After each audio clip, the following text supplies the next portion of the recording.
Hey guys, welcome to a story video. I'm going to be telling you guys the story about Gabriel's birth, of when I gave birth to Gabriel. It was like a few days after that. But the day before I was in the hospital, the day before I gave birth to Gabriel, I went to my doctor's appointment.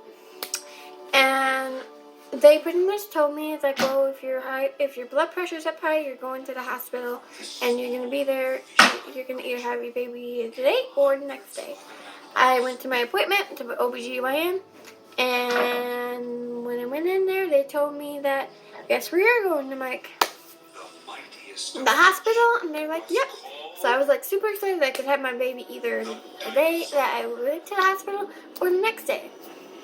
Sadly, unfortunately, I had him the next day, but Josh, he went home the day before we gave birth to Gabriel, and he came back the next day. He saw that I was really exhausted. I couldn't sleep or anything.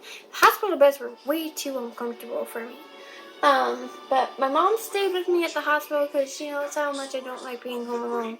I hate being in bed by myself, but I'm always in bed by myself now because my husband keeps an eye out for Gabriel, make sure he's not upset about anything. But back to the story. With that being said, the next day came. Josh came back. We pretty much relaxed. I watched some TV on the TV at the hospital, and they went to go double check me to see how good I was doing, saying I was like, oh, this might take some time unless you're ready for the epidural. I was in so much pain. I kept pushing the contractions up a little higher until it got to this one part where I couldn't take it anymore. I literally was crying. I told my mom, I want this baby out. I want him out now. I want that damn thing so we can get him out now. So they gave me the epidural. My mom didn't stay inside the room, so I couldn't even hold my husband's hand. And I hate needles. I really do. Like, needles is my one thing I hate the most. So you guys will not see me get a COVID shot because I don't plan on getting one. So yeah. But with that being said, I got the epidural. It hurt so bad, but I couldn't feel anything else after that. A few hours later, 10 centimeters hit. It was time to start pushing. I started pushing. It took me 4 pushes. 4 pushes. I did 4 pushes. 2 without the doctor I was with. And then 2 when the doctor came in. So it was 4 big pushes that I had. And there he was, popped out of nowhere. He was really adorable. I cried, my husband cried, everybody else cried. But you see, it's just, I was super excited. I held him so close to me, like, you know, keep touch with body to body, you know, and all that stuff. So I tried breastfeeding with him, which gets to my next point. With me having to try to breastfeed him, really got so difficult and stressed out that I just, because sometimes he couldn't latch, he didn't want it. So,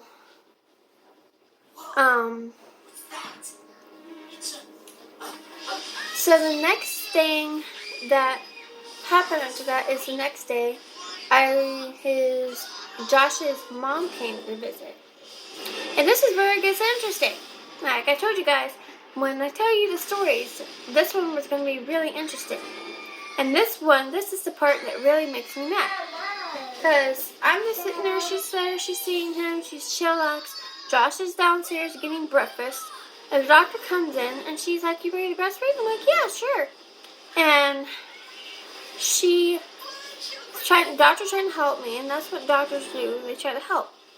And Josh's mom comes over, tries to help me out. Gabe is coughing a little bit. I'm trying to put my hand back to pat his back.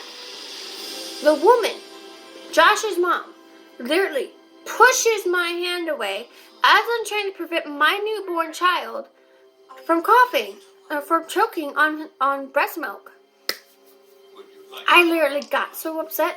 I told the doctor, can we please do this later when she leaves?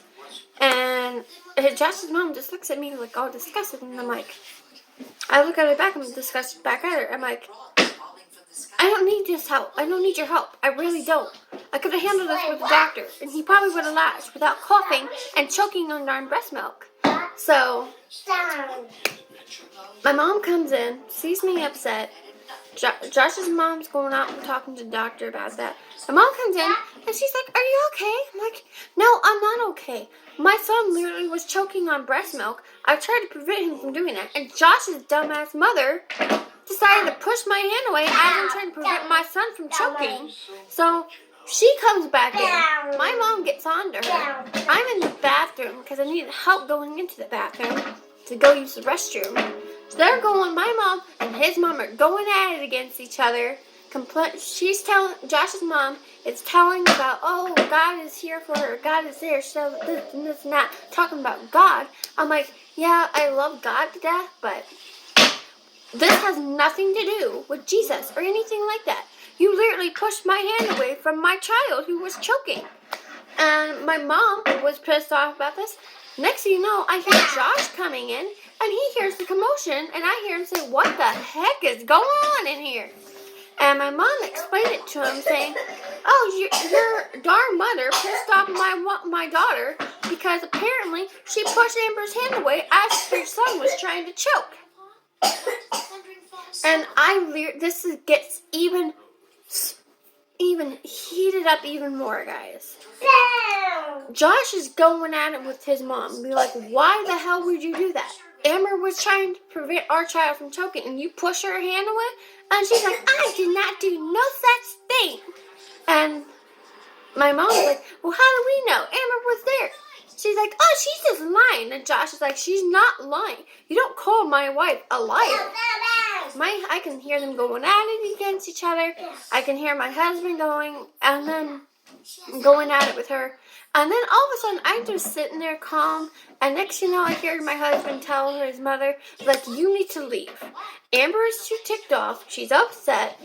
You pissed off her mother. You pissed off me. You need to leave now, or I'm going to get the nurses to escort you out.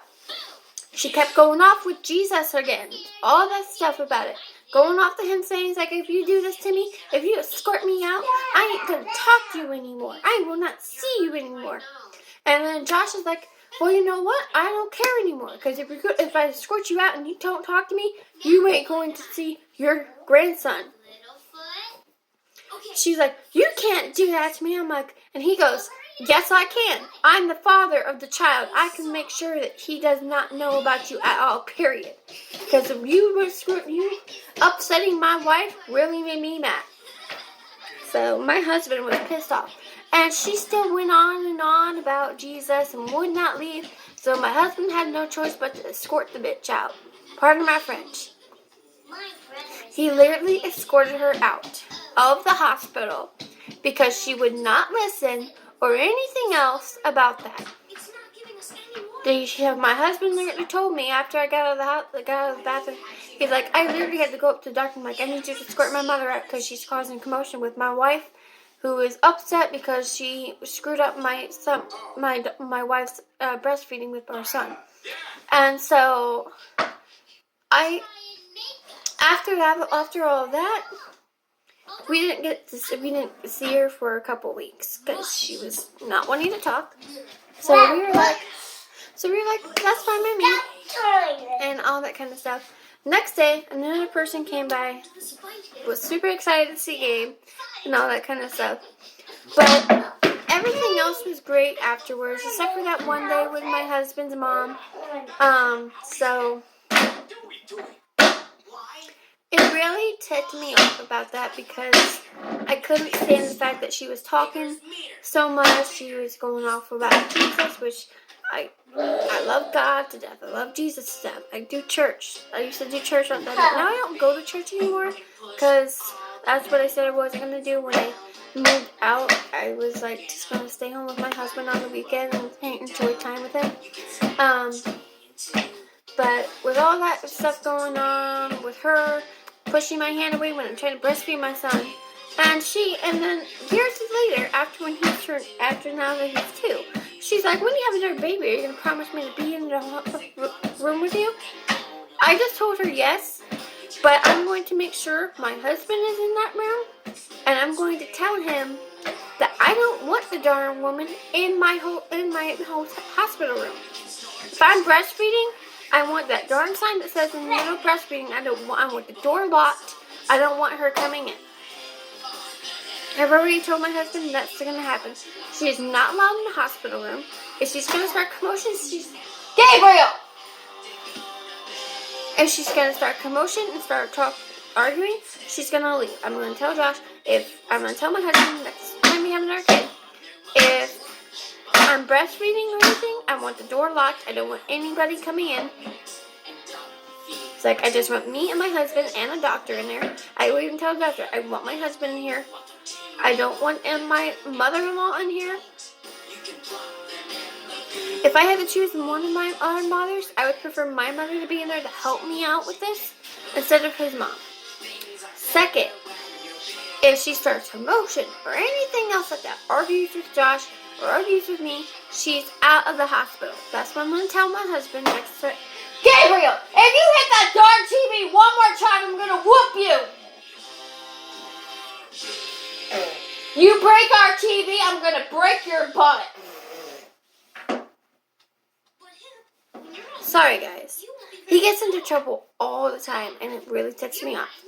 But anyway, guys, I'm at 11 minutes on this story, so I was telling you guys more on another story. The next story I'm probably going to tell you about is my cat, who passed away 2 years ago. So, and that one's a little heartbreaking. Like, it upsets me. So, anyway, guys, I hope you guys enjoyed the video. If you did, smash that like button and make sure you subscribe. This is Amber Sinclair, and I hope you guys enjoyed this story about Gabe's birth. And here he was when he was a little baby. That was him, my baby. Have a great day, guys. Goodbye.